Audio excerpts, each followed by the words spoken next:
गीता उपदेश के 8वां अध्याय में भगवान श्री कृष्ण अर्जुन को उपदेश देते हुए बतलाए अक्षर ब्रह्म योग के बारे में। अक्षर ब्रह्म योग बहुत ही महत्वपूर्ण है। इसके बारे में भगवान श्री कृष्ण अर्जुन को उपदेश दिए। हर मनुष्य सुख का कामना करता है, किंतु सभी मनुष्य का सुख का कारण अलग अलग होता है। एक साधु पुरुष दूसरे को सुख पहुंचाकर सुखी होते हैं, जबकि एक दुष्ट स्वभाव के लोग दूसरे को दुख पहुंचाकर सुखी होता है। किंतु सुख और दुख अस्थायी नहीं होता है, समय गतिशील है। समय के अनुसार सुख और दुख भी बदलता रहता है। हर मनुष्य के ज़िंदगी में कभी सुख भी आता है, कभी दुख भी आता है। मनुष्य के शरीर का अवस्था भी बदलता रहता है। मनुष्य एक दिन जन्म लेता है, बहुत छोटा रहता है, उसके बाद बालक अवस्था रहता है, उसके बाद फिर प्रौढ़ा होता है, युवा होता है और बुढ़ापा होता है और एक दिन मर जाता है।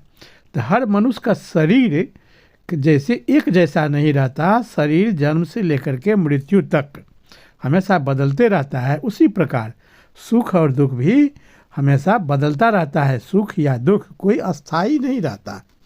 तो इसी के संदर्भ में भगवान श्री कृष्ण ने अर्जुन को उपदेश दिए। बहुत ही अच्छा है, वीडियो के अंत तक बने रह करके इसको सुन लेना चाहिए।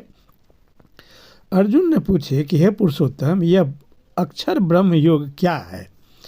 अध्यात्म क्या है? कर्म क्या है?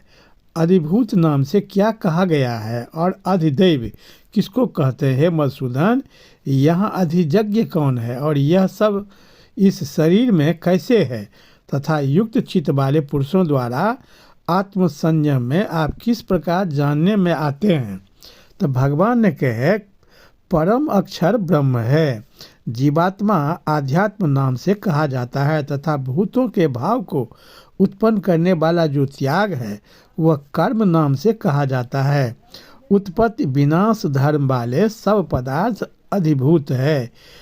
इस पुरुष अधिदेव है और देहधारियों में श्रेष्ठ है। हे अर्जुन, इस शरीर में मैं वासुदेव ही अंतर्यामी रूप से अधियज्ञ हूँ। जो पुरुष अंतकाल में भी मुझको ही स्मरण करता हुआ शरीर को त्याग कर जाता है वह मेरे साक्षात स्वरूप को प्राप्त होता है। इसमें कुछ भी संशय नहीं है। यह मनुष्य अंतकाल में जिस जिस की भाव को स्मरण करता है, शरीर का त्याग करता है, उसको ही प्राप्त होता है, क्योंकि वह सदा उसी भाव से भाषित रहता है। मनुष्य मन में जिस प्रकार का शुरू से भावना बनाए रहता है, जिस विचार से अपने शरीर को वह आदत लगा करके रखे रहता है, अपने आत्मा को जिस विचार में शुरू से ही लगाए रहता है, मरने के समय में भी अक्सर वही चीज़ याद रहता है। जो आदमी शुरू से ही हम पर निर्भर रहता है, हमारे नाम को भजते रहता है, उसको अंतिम समय में भी मेरा नाम याद आता है, वह मुझ में समा जाता है। और जो मनुष्य दुनियादारी के चक्कर में फंसा हुआ रहता है वह उसी का याद करता है, इसलिए मरने के बाद भी उसको पुनः दुनिया के माया जाल में 84 लाख के योनि में भटकना पड़ता है। पार्थ यह नियम है कि परमेश्वर के ध्यान के अभ्यास रूप योग से युक्त दूसरी ओर न जाने वाले चित्त से निरंतर चिंतन करता हुआ पुरुष परम प्रकाश स्वरूप परमेश्वर को ही प्राप्त होता है। जो पुरुष सर्वज्ञ अनादि सबके नियंता, सूक्ष्म से भी अति सूक्ष्म, सबके धारण पोषण करने वाले अचिंत्य स्वरूप, सूर्य के सदृश नित्य चेतन प्रकाश रूप और अविद्या से अति परे शुद्ध सच्चिदानंद घन परमेश्वर का स्मरण करता है, वह अभियुक्त पुरुष अंतकाल में भी योग बल से भ्रुकुटी के मध्य में प्राण को अच्छी प्रकार स्थापित करके फिर निश्चल मन से स्मरण करता हुआ उस दिव्य स्वरूप परम पुरुष परमात्मा को ही प्राप्त होता है। वेद के जानने वाले विद्वान जिस सच्चिदानंद परम पद को अविनाशी कहते हैं, आसक्ति रहित यत्नशील सन्यासी महात्मा जन जिसमें प्रवेश करते हैं और जिस परम पद को चाहने वाले ब्रह्मचारी लोग ब्रह्मचर्य का आचरण करते हैं, उस परम पद को मैं तेरे लिए संक्षेप में कहूँगा। सब इंद्रियों के द्वारों को रोककर तथा मन को उद्देश्य में स्थिर करके फिर उस जीते हुए मन के द्वारा प्राण को मस्तक में स्थापित करके परमात्मा संबंधी योग धारणा में स्थित होकर जो पुरुष ओम इस एक अक्षर रूप ब्रह्म को उच्चारण करता हुआ और उसके अर्थ स्वरूप मुझ निर्गुण ब्रह्म का चिंतन करता हुआ शरीर को त्याग कर जाता है, वह पुरुष परम गति को प्राप्त होता है। हे अर्जुन, जो पुरुष मुझ में अनन्य चित्त होकर सदा ही निरंतर मुझ परमेश्वर को स्मरण करता है, उस नित्य निरंतर मुझ में युक्त हुए योगी के लिए मैं सुलभ हूँ। परम सिद्धि को प्राप्त महात्मा जन मुझको प्राप्त होकर दुखों के घर एवं क्षण भंगुर पुनर्जन्म को नहीं प्राप्त होते हैं। ब्रह्मलोक पर्यंत सब लोक पुनरावर्ती है, परंतु मुझको प्राप्त होकर पुनर्जन्म नहीं होता है। जिस सनातन अव्यक्त भाव को प्राप्त होकर पुरुष वापस नहीं आते, वह मेरा परम धाम है। पार्थ, जिस महात्मा के अंतर्गत सर्वभूत हैं और जिस सच्चिदानंद घर परमात्मा से यह सब जगत परिपूर्ण है, वह सनातन अव्यक्त परम पुरुष तो अनन्य भक्त से ही प्राप्त होने योग्य है। हे अर्जुन, जिस काल में शरीर त्याग कर गए हुए योगी जन वापस न लौटने वाली गति को और जिस काल में गए हुए वापस लौटने वाली गति को ही प्राप्त होते हैं, उस काल को उन दोनों मार्गों को कहूँगा।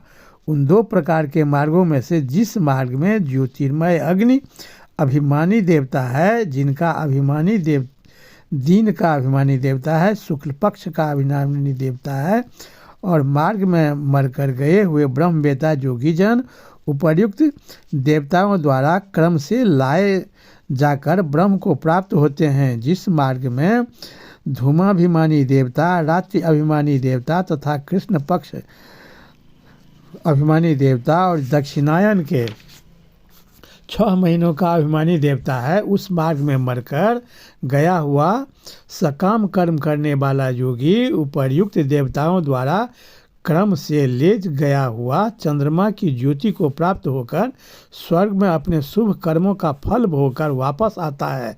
क्योंकि जगत के ये 2 प्रकार के शुक्ल और कृष्ण मार्ग सनातन माने गए हैं, इसमें एक के द्वारा गया हुआ जिससे वापस नहीं लौटना पड़ता वह परम गति को प्राप्त होता है, और दूसरे के द्वारा गया हुआ फिर वापस आता है। पार्थ, इस प्रकार इन दोनों मार्गों को तत्व को जानकर कोई भी योगी मोहित नहीं होता। इस कारण हे अर्जुन, तुम सब काल में समत्व बुद्धि रूप योग से युक्त हो। योगी पुरुष इस रहस्य को तत्व को जानकर वेदों को पढ़ने में तथा यज्ञ तप और दान आदि के करने में जो पुण्य फल कहा है, उस सब को निसंदेह उल्लंघन कर जाता है और सनातन परम पद को प्राप्त होता है।